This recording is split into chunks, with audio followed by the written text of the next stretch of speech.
متی کی انجیل اس کا 13واں باب اور اس کی آیت نمبر 24 سے آیت نمبر 30 تک۔ اس نے ایک اور تمثیل ان کے سامنے پیش کر کے کہا، آسمان کی بادشاہی اس آدمی کی مانند ہے جس نے اپنے کھیت میں اچھا بیج بویا، مگر لوگوں کے سوتے میں اس کا دشمن آیا اور گیہوں میں کڑوے دانے بو گیا۔ پس جب پتیاں نکلیں اور بالیں آئیں تو وہ کڑوے دانے بھی دکھائی دیے۔ نوکروں نے آ کر گھر کے مالک سے کہا، اے خداوند، کیا تو نے اپنے کھیت میں اچھا بیج نہ بویا تھا؟ اس میں کڑوے دانے کہاں سے آ گئے؟ اس نے ان سے کہا، یہ کسی دشمن کا کام ہے۔ نوکروں نے اس سے کہا، تو کیا تو چاہتا ہے کہ ہم جا کر ان کو جمع کریں؟ اس نے کہا، نہیں، ایسا نہ ہو کہ کڑوے دانے جمع کرنے میں تم ان کے ساتھ گیہوں بھی اکھاڑ لو۔ کٹائی تک دونوں کو اکٹھا بڑھنے دو، اور کٹائی کے وقت میں کاٹنے والوں سے کہہ دوں گا کہ پہلے کڑوے دانے جمع کرو اور جلانے کے لیے ان کے گٹھے باندھ لو اور گیہوں میرے کھتے میں جمع کر دو۔ آمین۔ یہ ایک تمثیل خدا یسوع مسیح نے سنائی ہے، ایک کہانی سنائی ہے، اور اس کے ہم صرف چند حصوں پر غور کریں گے۔ اور خدا یسوع مسیح نے جس چیز پر فوکس کیا ہے وہ بیج ہے، اور دو طرح کا بیج بویا گیا ہے۔ یہ جو مالک ہے اس نے اپنی زمین کے اندر ایک اچھا بیج بویا ہے، لیکن جب وہ بیج اگا ہے، جب پودے نکلے ہیں، پتیاں نکلی ہیں اور کچھ پودے بڑھ گئے ہیں، تو نوکروں نے آ کے مالک سے کہا کہ مالک، تو نے تو اچھا بیج بویا تھا، تو پھر ان میں یہ زہریلے پودے، ان میں کڑوے دانے کہاں سے آ گئے؟ تو کیا ہم جا کر کڑوے دانوں کو اکھاڑ لیں؟ لیکن اس مالک کی فکر دیکھیں کہ وہ ان اچھے پودوں کی، اچھے بیجوں کی کتنی فکر کرتا ہے۔ اس نے کہا کہ نہیں، کڑووں کو بھی اگنے دو، کہیں کڑوے دانوں کو اکھاڑنے کے ساتھ ساتھ وہ اچھے دانے بھی، اچھے پودے بھی اکھاڑ نہ لیے جائیں۔ خداوند یسوع مسیح نے جب تمثیلوں میں خداوند یسوع مسیح کلام کر رہے ہیں تو یہ زبور کے اندر ایک پیش گوئی تھی، زبور 72 کی 2 آیت کے اندر، کہ میں تمثیل میں کلام کروں گا۔ تو خداوند یسوع مسیح یہاں پہ تمثیل میں کلام کر رہے ہیں، اور خداوند یسوع مسیح کہانیوں کی صورت میں خدا کی بادشاہی کے بھیدوں کو انہیں سمجھا رہے ہیں۔ اور جب خداوند یسوع مسیح اس کہانی کو انہیں سنا رہے ہیں تو اصل میں خداوند یسوع مسیح اس منصوبے کو جو خدا باپ نے بنایا، عالم سے پیشتر بنایا تھا، اس سے پہلے کہ خدا اس کائنات کو بناتا، آسمان اور زمین اور انسان کو اور فرشتوں کو بناتا، خدا باپ کے پاس ایک الہی منصوبہ تھا، اور اسی تمثیل میں اس منصوبے کے بارے میں بیان کیا گیا ہے کہ اچھا بیج جو ہے یہ کلام ہے، اور کلام کے وسیلہ سے ہم خدا کے اس الہی منصوبے کے اندر کنیکٹ ہو جاتے ہیں۔ لیکن ابلیس اس بات کو جانتا ہے، دشمن اس بات کو جانتا ہے کہ کلام کے وسیلہ سے خدا انسان کو اپنے اس الہی منصوبے کے اندر، جو خدا نے کائنات کو بنانے سے پہلے بنایا تھا، انسان کو اس منصوبے کے اندر شامل کرنا چاہتا ہے، جس منصوبے کے اندر شامل ہونے میں ہی برین و انسان کی بقا ہے۔ تو ابلیس جو ہے ان دانوں کے ساتھ، اس کلام کے ساتھ ایک ایسے بیجوں کی ملاوٹ کرتا ہے جس کے وسیلہ سے فصل تباہ ہونے کی وہ امید کرتا ہے۔ اور آج بھی اس زمین پر بہت سارے لوگ جو ہیں وہ ایک ایسی زندگی گزار رہے ہیں جس میں انہیں زندگی گزارنے کا مقصد ہی معلوم نہیں ہے۔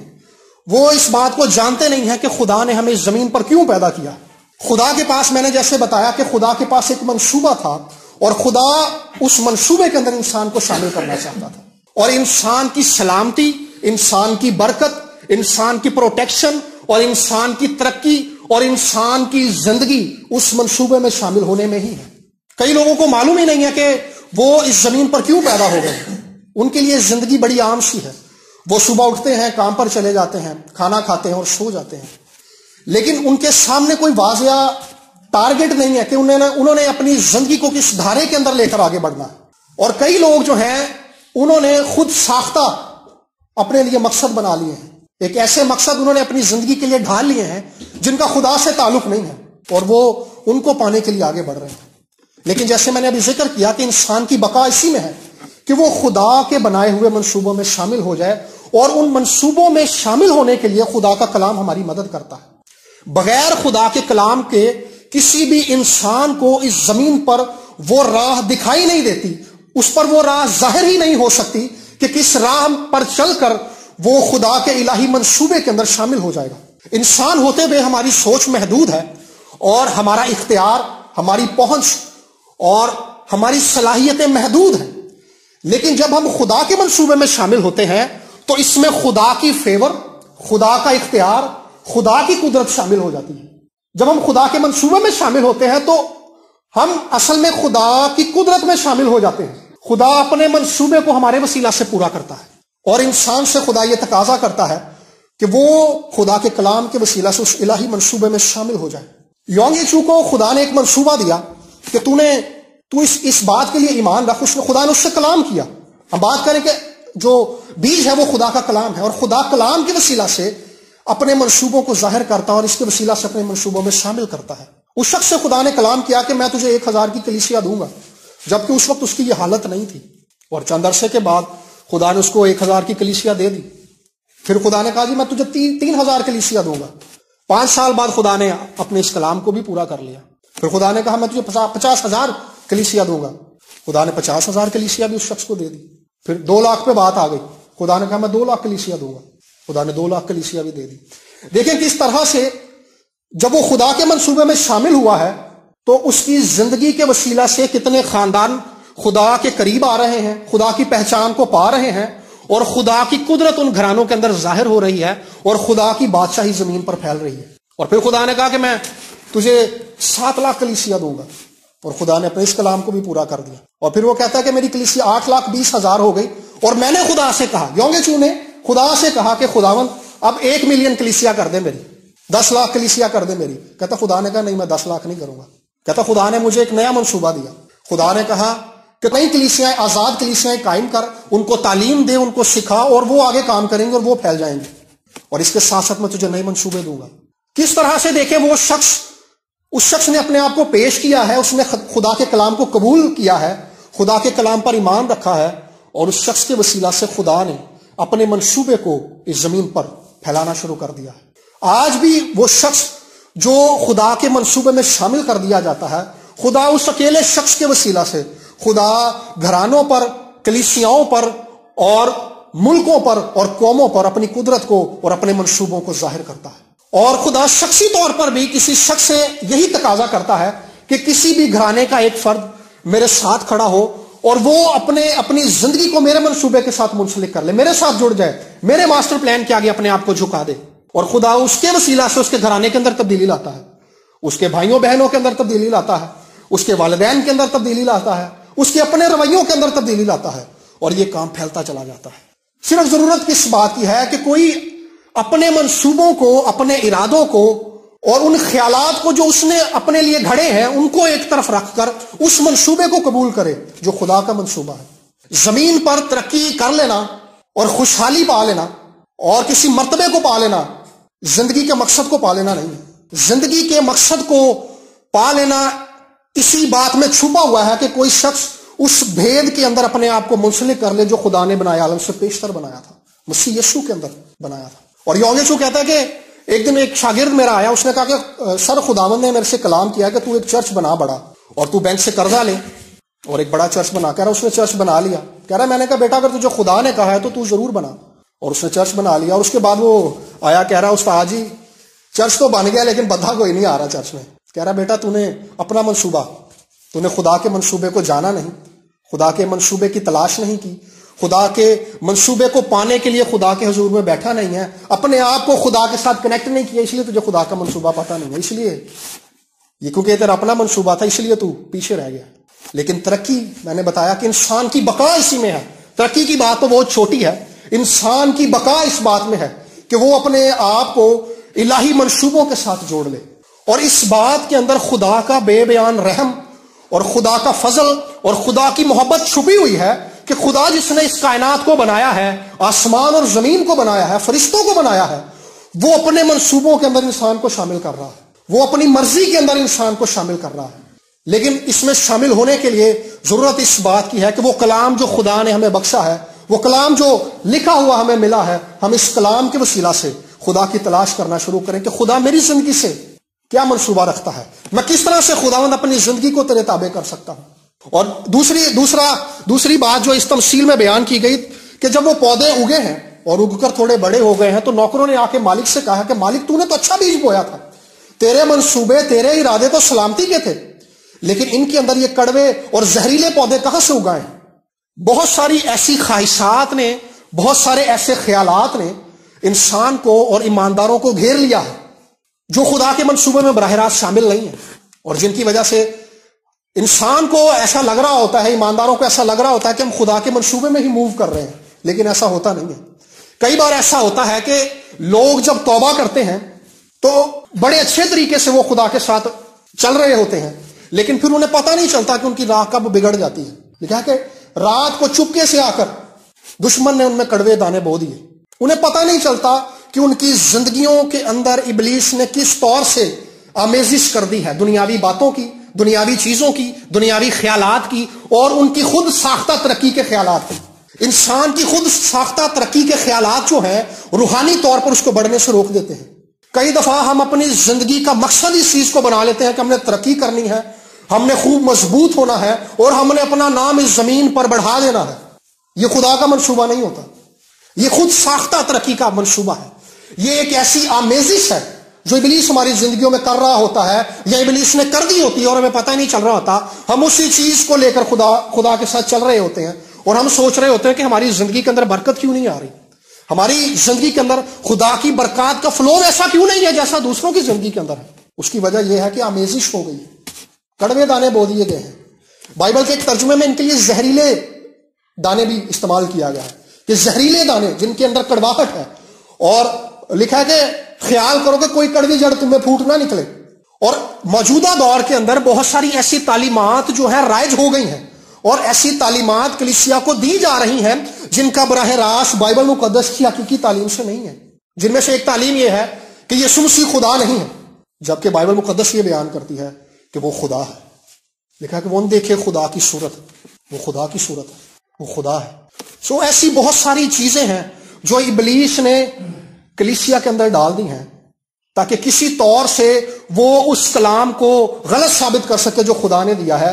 لیکن اس کلام کے اندر قدرت ہے۔ دیکھیں اس کلام کی خوبصورتی کیسی ہے کہ کڑوے دانوں کے باوجود جو حقیقی بیج ہے وہ وہاں پہ اگ گیا ہے، وہ انہیں دبا نہیں سکا۔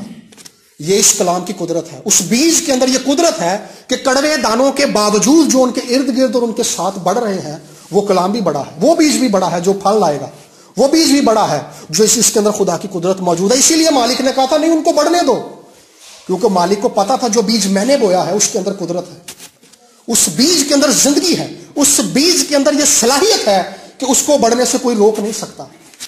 حقیقی کلام اور حقیقی انجیل جب سنائی جاتی ہے تو اس کا اثر فوراً ظاہر ہوتا ہے، قدرت کے ساتھ اور جلال کے ساتھ ظاہر ہوتا ہے۔ آغاز کے دنوں میں اس بات کو شروع سے ہی جانتا تھا، کیونکہ میری امی نے مجھے ڈیڈیکیٹ کیا تھا خدا کے لیے، انہوں نے خدا کو دے دیا تھا۔ تو جب میں خدا سے دور ہو گیا اپنی لائف میں تو میرے اندر یہ بات موجود تھی کہ خدا مجھے واپس لے کر آئے گا، اور کبھی یہ بات میرے اندر سے گئی نہیں تھی۔ اور میں نے کیا کیا، خود ساختہ ترقی کی خواہش اپنے اندر بسا لی۔ میرا خیال تھا کہ میں شاید سنگر بن کے ترقی کر لوں گا، اور جب یہ خواہش پیچھے کچھ عرصے کے بعد ہو گئی، پھر میرے اندر ایک نئی خواہش آئی کہ جی میں پالیٹکس میں جاؤں گا اور سیاست کے اندر بڑھوں گا۔ لیکن جیسے ہی میں نے توبہ کی، خدا نے اپنے منصوبوں کو پھر سے مجھ پر ظاہر کرنا شروع کر دیا کہ بیٹا میں نے تجھے اپنی خدمت کے لیے چنا ہے۔ میں نے توبہ کر لی تھی، اور پہلی بار اس وقت منگل کو دعائیہ میٹنگ ہوتی تھی جو اب جمعے کو ہوتی ہے، تو پاسٹر شہزاد نے بتایا کہ مجھے خدا بتا رہا ہے کہ خدا اس لڑکے کو استعمال کرے گا۔ اس کے چند مہینوں کے بعد خدا نے پاسٹر جسٹن پر یہ بات ظاہر کی کہ خدا مجھے بتا رہا ہے کہ داؤد کو خدا استعمال کرے گا، اور پاسٹر جسٹن نے مجھے خدمت کے لیے مساوی کر دیا۔ دیکھیں کس طور سے جب کوئی شخص اپنے آپ کو خدا کے تابع کرتا ہے تو خدا اپنے منصوبوں کو اس پر ظاہر کرنا شروع کر دیتا ہے۔ اور ایک بار میں نے دعائیہ درخواست ایسے ہی پال دینا کرن کو کی، اور اس نے بھی مجھے یہی بات کی کہ بیٹا خدا تجھے استعمال کرے گا، خدا نے تجھے چنا ہے، خدا نے تجھے بلایا ہے۔ خدا کسی کا طرفدار نہیں ہے۔ خدا کا جو منصوبہ میری زندگی کے اندر ہے، خدا نے آپ میں سے ہر ایک کی زندگی کے اندر بھی ایک منصوبہ بنا رکھا ہے، اور اس سے پہلے کہ خدا اس کائنات کو بناتا، خدا نے وہ منصوبہ بنایا تھا۔ اور جب آپ اپنی گمراہی اور اپنی ناکامی کی پیٹ پر بھی ہوں گے تو خدا کا منصوبہ آپ کے لیے ایکٹیو ہوگا۔ ضرورت اس بات کی ہے کہ آپ اس کمزوری اور تاریکی اور گمراہی اور ناکامی کی حالت میں بھی خدا پر نگاہیں لگائیں، تاکہ خدا اس جلال سے بھرے ہوئے منصوبے میں آپ کو شامل کر لے، اور اس جلال کی چمک دمک اور اس منصوبے کی قدرت اور اس کا جلال اس قدر وسیع ہے کہ خدا جب اس کو آپ کی زندگی کے اندر ظاہر کرے گا تو لکھا کہ جو شہر چٹان پر ہے وہ چھپ نہیں سکتا۔ اس منصوبے کی چمک دمک آپ کی زندگیوں سے دکھائی دے گی اور لوگ اس کو دیکھیں گے، کیونکہ وہ اس قدر تابناک ہے، اس قدر جلالی ہے، اس قدر گلوری ہے اس کے اندر کہ وہ بیان سے باہر ہے۔ لیکن ضرورت اس بات کی ہے کہ ہم اپنے آپ کو خود ساختہ منصوبوں کی بجائے اس منصوبے میں شامل کریں. کل رات ایک عجیب بات نے مجھے بہت حیرت زدہ کر دیا، اور اس سے پہلے میں اس چیز کا تصور اپنے لیے کم سے کم نہیں کر سکتا تھا. کل رات مجھے ایک مسلم بہن کا فون آیا، اور وہ بہن امید سے تھی، اور ڈاکٹرز نے اس سے بتایا تھا کہ جو بیبی اس کا ہونے والا ہے اس کی ہارٹ بیٹ بند ہو گئی ہے اور وہ اس کی DNC کریں گے. اور خیر اسے کسی نے نمبر دیا میرا، اور میں بھی نہیں جانتا تھا انہیں. خیر میں نے ان کے لیے دعا کی کل تقریباً 6 بجے کے قریب. لیکن رات 10 بجے ان کا فون مجھے آیا کہ جی ہمیں ڈاکٹر نے آج کہا تھا کہ آج آپ کی DNC ہوگی، لیکن اس سے پہلے ہم نے اس کو کہا کہ نہیں جی آپ پہلے ہمارا ٹیسٹ کریں. تو جب انہوں نے ٹیسٹ کیا تو ڈاکٹر نے کہا جی بیبی کی ہارٹ بیٹ دوبارہ بحال ہو گئی. دیکھیں کس طور سے یہ خدا کا منصوبہ ہے. نہ میں اس کا تصور کر سکتا ہوں، نہ ہم اس بات کے بارے میں سوچ سکتے ہیں، بلکہ ہم جمعے کے دن اور اپنی پرسنل دعاؤں میں ہم سب بھائی جتنے خادمین ہیں اس بات کے لیے دعا کرتے ہیں کہ خدا منصوبوں کو، خدا اپنے منصوبوں کو ہماری زندگیوں کے اندر اور کلیسیا کے اندر روئے زمین پر پورا کرے.